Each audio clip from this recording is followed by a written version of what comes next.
গত রাতে আমার টুইটার অ্যাকাউন্ট হ্যাক করে নোংরা একটা পোস্ট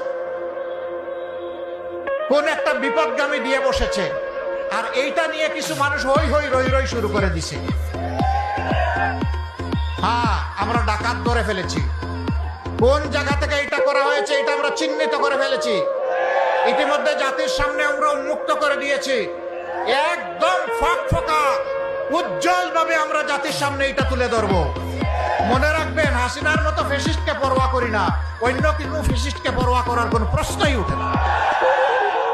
এই বাংলাদেশ তারাই করতে পারবে যারা চাঁদাবাজি করে না, মানুষকে কষ্ট দেয় না, মা বোনের কাপড় খুলে নেওয়ার হুঙ্কার দেয় না, যারা মা বোনের গায়ে হাত তুলে না, যারা মা বোনদেরকে নিজের মা হিসাবে সম্মান করতে জানে, তারাই পারবে আগামীর বাংলাদেশ গড়ে দিতে ইনশাআল্লাহ।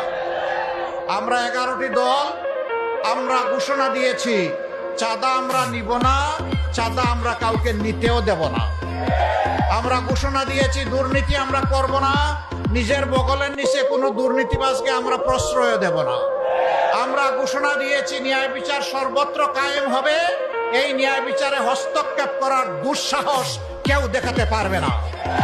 আমরা ঘোষণা দিয়েছি 24-এর যে উত্থান হয়েছিল, যে উত্থানে সমস্ত আবর্জনা বেসে গিয়েছে, সেই 24-এর যে দাবি, সেই দাবি পূরণের জন্য আগামী নতুন বাংলাদেশ চাই। সেই নতুন বাংলাদেশের জন্য আমরা গণভোটে হা দিতে চাই। গণভোটে হা দেওয়ার মানে হলো ফ্যাসিবাদ আর ফিরে আসবে না। গণভোটে হা দেওয়ার মানে হলো পরিবারতন্ত্র ভেঙে চুরমার হয়ে যাবে। গণভোটে হা মানে হচ্ছে রাজনীতির আর কোনো জমিদারি চলবে না, রাজনীতি হবে জনগণের রাজনীতি। আল্লাহকে সাক্ষী রেখে, আপনাদের এই হাজার জনতাকে সাক্ষী রেখে ঘোষণা করছি, আমরা জামাতে ইসলামীর বিজয় চাই না, আমরা বাংলাদেশের 18 কোটি মানুষের বিজয় চাই।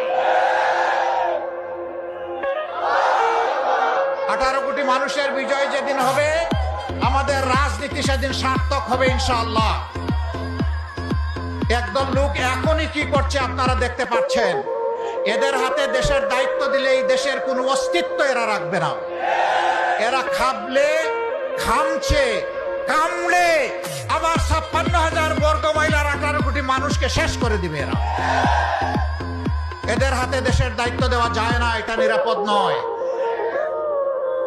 একদল লোক তারা ফ্যামিলি কার্ড দিবেন বলেছেন, আবার এক হাতে ফ্যামিলি কার্ড, আরেক হাতে আমার মায়ের গায়ে হাত।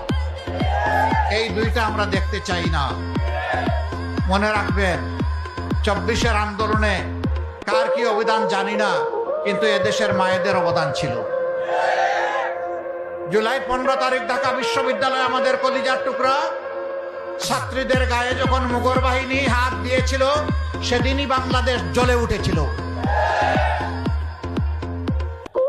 রোকেয়া হল, শামসুন্নাহার হল থেকে প্রতিরোধ গড়ে তোলা হয়েছিল। আগস্টের 4 তারিখ উত্তরার রাস্তায়, রাজপথে আমার মা 10 মাসের বাচ্চা কুলে নিয়ে রাস্তায় নেমে এসেছিলেন। সাংবাদিক বন্ধুরা প্রশ্ন করেছে, আপনি এই সাংঘাতিক কাজ করতে গেলেন কেন? তিনি বললেন, কি করেছি সাংঘাতিক কাজ? যে অবুঝ শিশু কুলে নিয়ে, বুকে নিয়ে মুহুর্মুহু গুলি, আর একটার পর একটা লাশ পড়ছে, আপনি এখানে আসলেন কেন? এই ভদ্র মহিলা বলেছিলেন, সো হোয়াট, কি হয়েছে? সন্তান কি আমার একটা? আজকে সারা বাংলাদেশের রাজপথে কোটি কোটি যুবক যুবতী, তরুণ তরুণী যারা নেমেছে, শিশুরা যারা নেমেছে, এই সবগুলো আমার সন্তান। আমি সেই সন্তানদেরকে সাহস যোগাতে এসেছি যে তোমরা বীর মায়ের সন্তান, সামনে এগিয়ে যাও, হয় শাহাদত না হয় ফ্যাসিবাদের পতন, মাঝখানে কিছু নাই। এই মাদেরকে ভুলে গেছেন? এই মাদেরকে ভুললে চলবে না। আমরা আমাদের জীবনের চাইতে মাদের ইজ্জতের মূল্য বেশি বুঝি। যারা এই কাজ করেন তাদেরকে বিনয়ের সাথে কোর্ট জুড়ে অনুরোধ করবো, এই অপকর্ম থেকে সরে আসেন। মাদেরকে সম্মান দিন।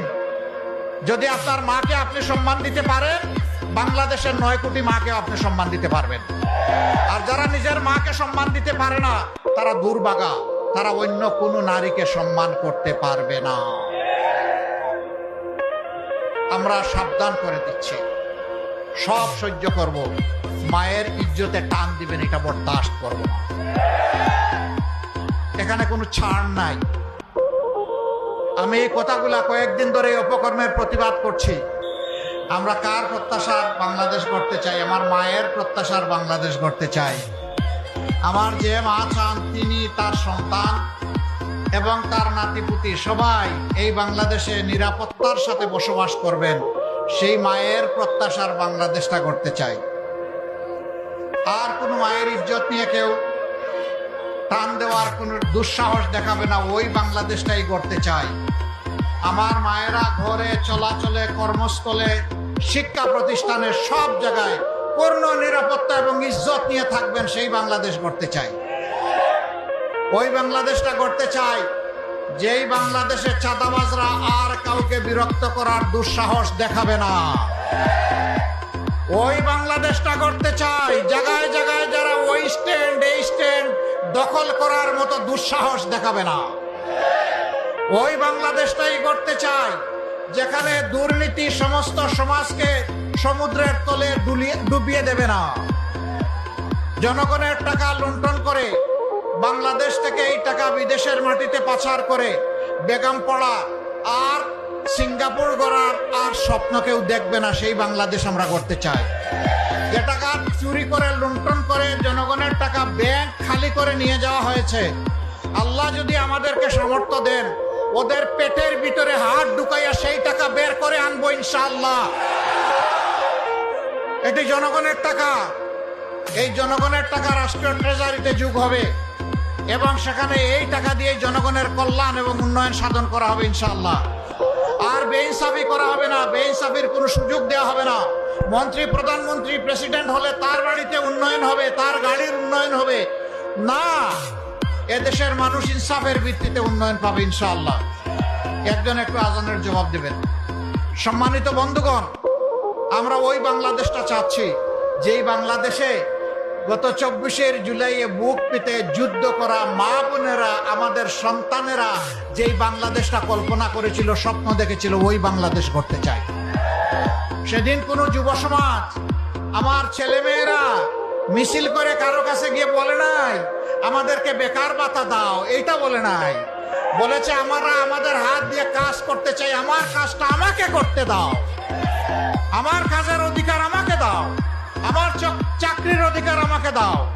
আমরা কথা দিচ্ছি, ও যুব সমাজ, ও বন্ধুরা, তোমরা যে দাবি নিয়ে রাস্তায় নেমেছিলে, আল্লাহ আমাদেরকে বাঁচিয়ে রাখলে দেশবাসীর ভালোবাসায় এবং তাদের সমর্থন ভোটে আমরা যদি সরকার গঠনের সুযোগ পাই, ইনশাআল্লাহ এমন দেশ গড়ব যেটা তোমাদের হাতে তুলে দেব।